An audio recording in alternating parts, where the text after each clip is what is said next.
Hello everyone and welcome to Basics of Sociology.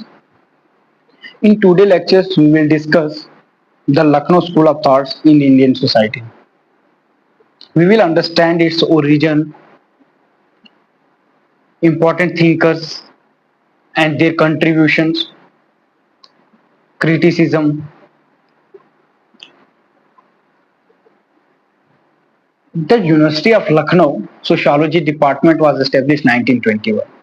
जब मैंने Bombay school of thoughts की बात की थी, मैंने आपको उस टाइम भी उसका एस्टेब्लिशमेंट बताया था कि वो कब एस्टेब्लिश हुआ, और वो मैंने बताया आपको वो ओल्डेस्ट है सबसे। तो उसके बाद ही दूसरा जो डिपार्टमेंट है यूनिवर्सिटी ऑफ लखनऊ जो है वो एस्टेब्लिश होता है कब 1921 में, और आपको पिछली डेट भी याद होनी चाहिए, 1919 में एस्टेब्लिश हुआ था। And it quickly become a significant centre for sociological research and teaching in India. इसने भी बहुत बड़ा रोल प्ले किया, इंपॉर्टेंट सेंटर बन गया था, बना था हमारे किस चीज का, सिस्टमेटिक, किसकी, ये एक scientific and systematic sociological research हमारे इंडिया में उसको टीच कराने में। The Lucknow school of thoughts in sociology is distinctive perspective that emerged from the sociology department of university of Lucknow in India. And ये जो फाउंडर है इन अर्ली 20th सेंचुरी में, इसका क्या हुआ, फाउंड हुए। It is recognised for its unique contribution to the field, especially in the context of Indian society and culture। है ना, जो लखनऊ स्कूल ऑफ थॉट्स है या लखनऊ स्कूल ऑफ यूनिवर्सिटी है, ठीक है, वो किस पे फोकस करता है? वो फोकस करता है अंडरस्टैंड करने पे कि जो relationship between society, culture, economy, environment and human values, ठीक है। लेकिन जब हम बॉम्बे स्कूल ऑफ थॉट्स की बात करें, उसने मेनली किस पे फोकस किया था? मैंने आपको बताया था कास्ट, विलेज, है ना, इसी चीजों पे उसने, ठीक है, फोकस किया है। लेकिन लखनऊ स्कूल ऑफ थॉट्स, अब मैं रिपीट नहीं करूंगा बॉम्बे स्कूल ऑफ थॉट्स क्या था, आप एक बार उसको पिछले लेक्चर्स में जाके देख लेना। लेकिन अगर मैं लखनऊ स्कूल ऑफ थॉट्स की बात करूं तो इसने ज्यादा किस पे फोकस किया है? मैंने आपको बताया है, इसने हमारे सोशल इकोलॉजी, है ना, सोशल इकोलॉजी की बात की है, कल्चर की बात की है, हमारे वैल्यूज की बात की है, सोशल चेंज की बात की है, एनवायरमेंट की बात की है, इकोनॉमी की बात की है, ह्यूमन वैल्यूज की बात की है। ये सारी चीजें हमारे लखनऊ स्कूल ऑफ थॉट्स हैं, उसने इस पे ज्यादा फोकस किया है, ठीक है। और ये जो स्कूल है ये किससे एसोसिएटेड है, किससे जुड़ा हुआ है? राधा कमल मुखर्जी और डीपी मुखर्जी, इसके क्लोजली इनसे ही जुड़ा हुआ है, ठीक है। इन्होंने बहुत ज्यादा इस पे काम किया। अगर मैं 12 की बात करूं तो लखनऊ स्कूल जो ये क्या बोलते हैं, जो फर्स्ट एचओडी ऑफ डिपार्टमेंट रहे हैं वो राधा कमल मुखर्जी रहे हैं, ठीक है। और उसके बाद डीपी मुखर्जी, उन्होंने वही उसके बाद वो रहे हैं, और strengthen school emphasised Indian culture and traditions पे उन्होंने बात की है, ठीक।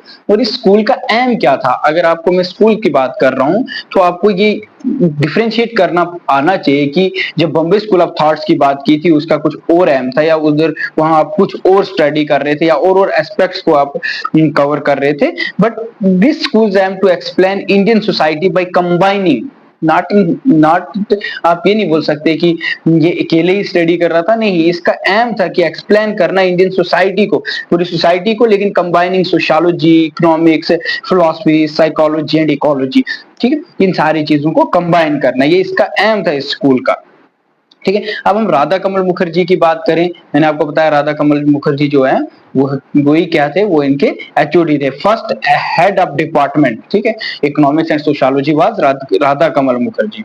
ये इंपॉर्टेंट है, इसको भूलना नहीं है, ये आपको जब पेपर में आएगा तब आपको समझ आएगी कि ये कितना ज्यादा इंपॉर्टेंट है, ठीक है। और मेरे हिसाब से इसको पढ़ना बहुत ज्यादा इंपॉर्टेंट है आपके लिए। तो आज हम राधा कमल मुखर्जी को थोड़ा बहुत पढ़ लेते हैं। अभी मुझे एग्जैक्ट तो याद नहीं आ रहा कि आपको किस किस क्लास में राधा कमल मुखर्जी पढ़ने को मिलेंगे, बट चलो जब भी मिलेंगे तो जरूर पढ़ लेना, ठीक है। वो बहुत मतलब इंपॉर्टेंट थिंकर्स हैं हमारे सोसाइटी को लेके या सोशियोलॉजी को लेके, इंडियन सोसाइटी को लेके, खासकर इंडियन सोशियोलॉजी में नेट के सिलेबस में तो है, बट मैं ऐसे भी बोल रहा हूँ कि आपके सिलेबस में आ जाए, नहीं आते हैं तो आपको खुद से पढ़ना ही है। अब राधा कमल मुखर्जी की बात करें तो Mukherjee is known for his work on social ecology. अगर उनको जाना जाता है किसी चीज से तो उनका एक वर्क है social ecology. Develop the concept, he develop the concept of social ecology, means he emphasise the relationship between society and environment and human values. Okay तो ये इसके क्या है, इन्होंने ही ये कंसेप्ट डेवलप किया था सोशल इकोलॉजी को इंडिया में लेके, which examine the relationship between human beings and their environment, है ना। क्या क्या बोलता है, जो क्या करते हैं, एग्जामाइन किया उन्होंने, छानबीन की है या अच्छे से स्टडी की है उसके रिलेटेड, उन्होंने रिलेशन बताया कैसे एक ह्यूमन बीइंग्स का और कैसे एक इंसान का और एनवायरनमेंट का रिलेशन होता है। ऐसा नहीं है कि हम ये नहीं बोल सकते कि इन्वायरमेंट जो है वो एक ह्यूमन बीइंग से बिल्कुल अलग है या उसका कोई रोल नहीं है उसमें, क्या उसका कोई रिलेशन नहीं है एनवायरनमेंट के साथ एक ह्यूमन बीइंग्स का। तो मुखर्जी ने वही चीजें क्या है, राधा कमल मुखर्जी ने उन्हीं चीजों के बारे में स्टडी की है। ठीक है, इनकी कुछ बुक्स भी हैं, एग्जैक्ट तो अभी अभी आपको उतनी ज्यादा नीड नहीं है बुक्स की, बट फिर भी एक दो मेरे दिमाग में है तो याद रखना, एक सोशल इकोलॉजी ही एक उनकी बुक है और एक है the social structure of values, बहुत इंपॉर्टेंट बुक्स है, बहुत से एग्जाम्स में पूछी गई है, यहाँ तक कि कॉम्पिटिटिव एग्जाम्स में तो बहुत बार पूछी गई है, the social structure of values, और एक है इनकी द डायनेमिक्स ऑफ मोरल्स। ठीक है, यही कुछ दो चार बुक्स हैं जिसमें जो इन्होंने मतलब जो इनकी पूछी जाती हैं, तो ये लिख लेना आप। और he emphasize the importance of understanding culture and social factor in ecological study. ये किस पे ज्यादा फोकस किए हैं, किस पे एम्फेसाइज किए, किस पे इन्होंने ऑब्जर्वेशन की है, इंपॉर्टेंस ऑफ अंडरस्टैंडिंग कल्चर, है ना, culture and social factor ecological study को लेके, है ना, इस पे इन्होंने ज्यादा काम किया। He also explored the concept of civilization, cultural dynamics, ठीक है, कैसे कल्चर में डायनेमिक्स होते हैं, कैसे चेंजेस आती हैं, focus on the synthesis of material and non material culture. ठीक है, वो चीजें जो मटेरियल जो टेंजेबल हैं, जो नॉन मटेरियल कल्चर मींस जो नॉन टेंजेबल हैं, ठीक है, उनके बारे में उन्होंने क्या किया है, उस पर ज्यादा फोकस किया है। और इनका मेन आइडिया यही है कि सिंपली he said कि society cannot develop without balancing economic progress or environmental protection and moral values, है ना। ये सिंपल से इनकी यही बोलने का मतलब है, क्योंकि इन्होंने इकोलॉजिकल सोशल इकोलॉजी की बात की है, सोशल इकोलॉजी पे इन्होंने बुक भी लिखी है और उस पे इनका बहुत ज्यादा वर्क है, सिंपली यही बोलना चाहते हैं ये। सेकंड थिंकर है आपके डीपी मुखर्जी, बहुत इंपॉर्टेंट थिंकर्स हैं ये, मतलब लखनऊ स्कूल ऑफ थॉट्स को लेके इनका ये भी क्या है, रोल है इसको डेवलप करने में। ठीक है, और इनने किस पे ज्यादा जोर दिया, he emphasized in simply we can say Indian traditions, culture, historical development, यही इसी के बारे में ये भी बताते हैं। और क्या बताते हैं बोल Mukherjee, contributed to the development of critical and indigenous sociology that was responsive to the Indian context. ठीक है, he was critical to western sociological theories and emphasized the need for theories that resonate with Indian social reality। ठीक है, इन्होंने critic भी किया, criticise किया western sociological theories को लेके। ठीक है, और इन्होंने भी एक्सप्लेन किया है जो रिलेशनशिप है बिटवीन ट्रेडिशन एंड मॉडर्निटी को लेके, उस पे भी इन्होंने काम किया।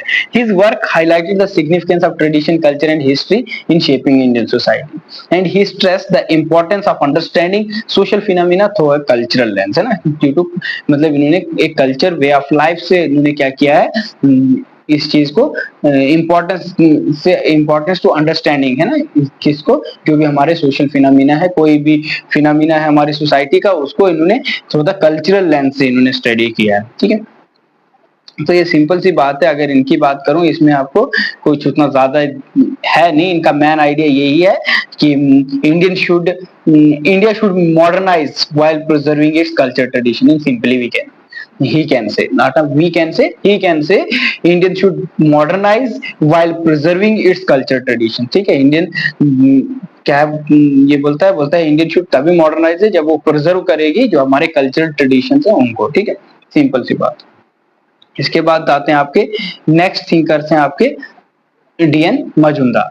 ये भी एक थिंकर्स हैं, इंपॉर्टेंट थिंकर्स है, किसको लेके, लखनऊ स्कूल ऑफ थॉट्स को लेके। ठीक है, तो ये भी क्या बोलते हैं, Majumdar was also known for his ethnographic studies and field work among tribal communities India. Ethnographic study वही है, ठीक है, जो आपकी फील्ड स्टडी रहती है। ठीक है, इन्होंने भी इस पे फील्ड वर्क किया है, जो आपकी ट्राइबल कम्युनिटीज है उस पे इन्होंने फील्ड वर्क किया, वहां पे जाके खुद से स्टडी करना। ठीक है, ऐसा है, मींस के खुद ही पार्टिसिपेट करना, वहां पे जाके अच्छे से स्टडी करना। He contribute to the understanding of tribal society and their integration into the broader Indian social fabric। ठीक है, his research provided valuable insights into social change।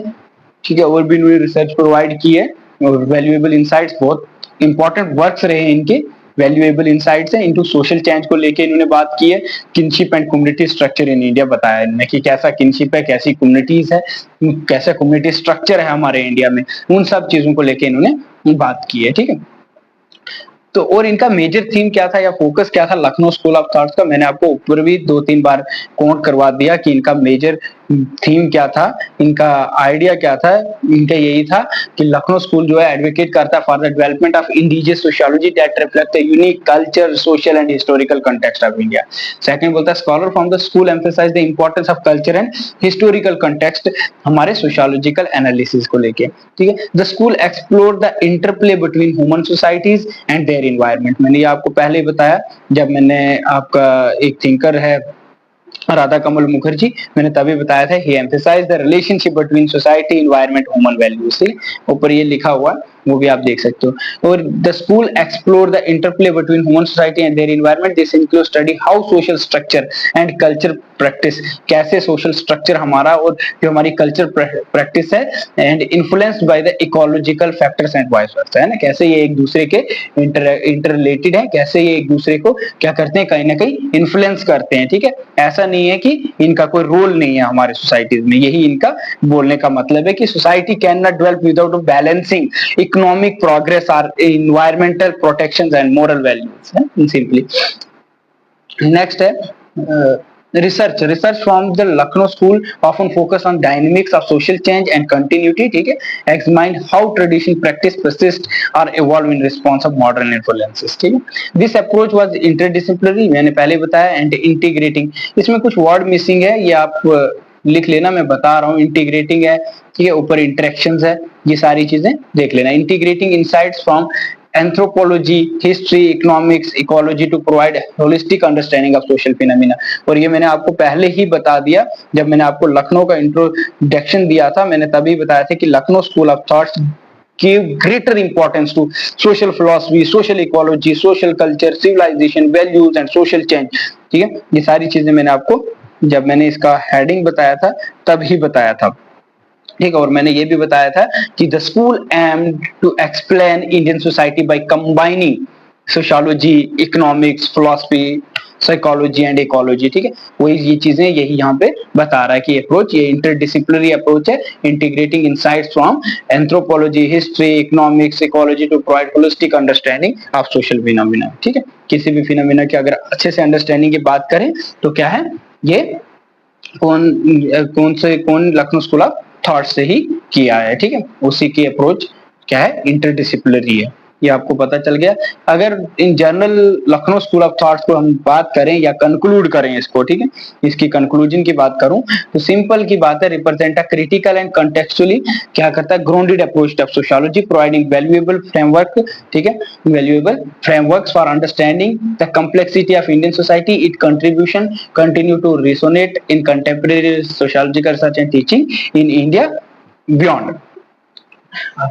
While I conclude the Lucknow School of Thoughts, he represents made a unique contribution to Indian sociology and emphasizing of human values, culture, social ecology and interdisciplinary research, and under the leadership of Radha Kamal Mukherjee and DP Mukherjee, क्योंकि इन्होंने ही क्या किया है, explain किया Indian society को through the interaction of society, environment, economy and culture.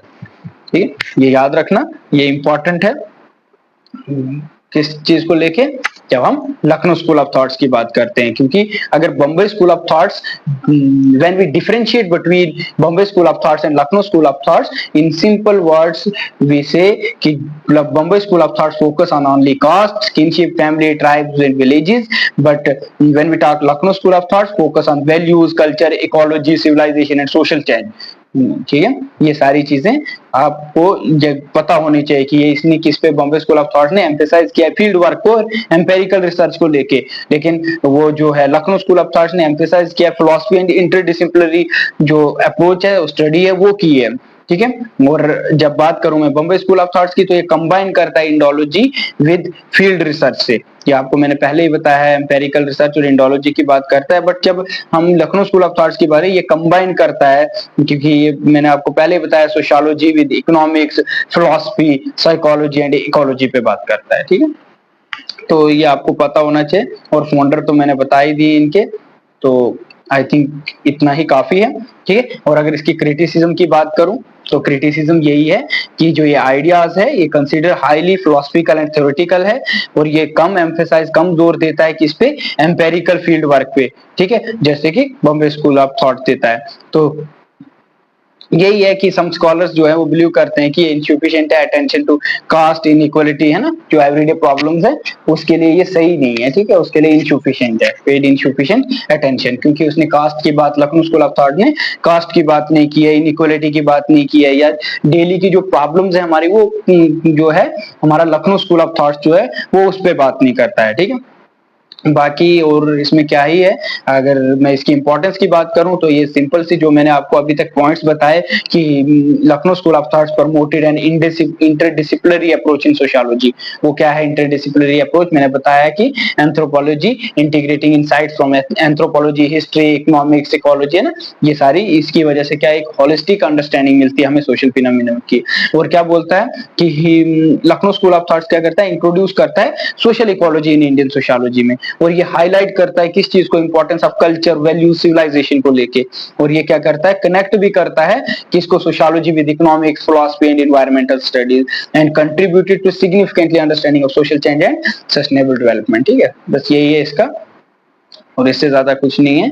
तो इसको अब ऐसे ही कंक्लूड किया जा सकता है, और अगर कुछ लाइंस में आप कंक्लूड करना चाहो तो इसमें simply we can define the Lucknow school of sociology emphasize on social ecology, human values, culture and an interdisciplinary approach to understanding Indian society through the contribution of Radha Kamal Mukherjee and DP Mukherjee. क्योंकि मैंने आपको पहले ही इन थिंकर्स के नाम ऊपर बताया कि डीपी मुखर्जी एंड राधा कमल मुखर्जी जो है वो इंपॉर्टेंट थिंकर्स हैं किसको, लखनऊ स्कूल ऑफ थॉट्स को लेके, ठीक है, वो एम्फेसाइज करते हैं, उनका बहुत बड़ा योगदान है इसमें। जो फाउंडर हैं इसके लखनऊ स्कूल ऑफ थॉट्स के वो राधा कमल मुखर्जी हैं, वही एचओडी भी हैं इसके फर्स्ट, और एक इस पे लखनऊ स्कूल ऑफ सोशियोलॉजी जो है या लखनऊ स्कूल ऑफ थॉट्स होता है, हो सकता है थॉट्स आए, सोशियोलॉजी आए, तो आपको यही लिखना है कि किस पे एम्फेसाइज करता है, social ecology, human values, culture and interdisciplinary approach, हमारे किस चीज को लेके अंडरस्टैंड करने को, किसको अंडरस्टैंड करना है, इंडियन सोसाइटी को लेके जो अंडरस्टैंडिंग करनी है, ठीक है। तो इतना ही काफी है, ठीक है, और इसी के साथ अब ये लेक्चर्स भी खत्म होता है लखनऊ स्कूल ऑफ थॉट्स, ठीक है। लाइक करना अगर आपको लगता है, if you found this lecture is helpful, तो प्लीज लाइक करना वीडियो को, शेयर भी करना, जो आपके क्लासमेट्स हैं उनके साथ शेयर करना, ठीक है, और सब्सक्राइब भी करना चैनल को। तो यही मेरे लिए मोटिवेशन है, ताकि मैं नेक्स्ट लेक्चर्स भी, जैसे जीएस गुरे आपके हैं, नेक्स्ट यूनिट आपका जीएस गुरे, मैं उस पर भी लेक्चर्स बनाऊं, ठीक है। आपका कमेंट भी बहुत इंपॉर्टेंट है अगर आपको समझ आती है तो। Okay, thank you.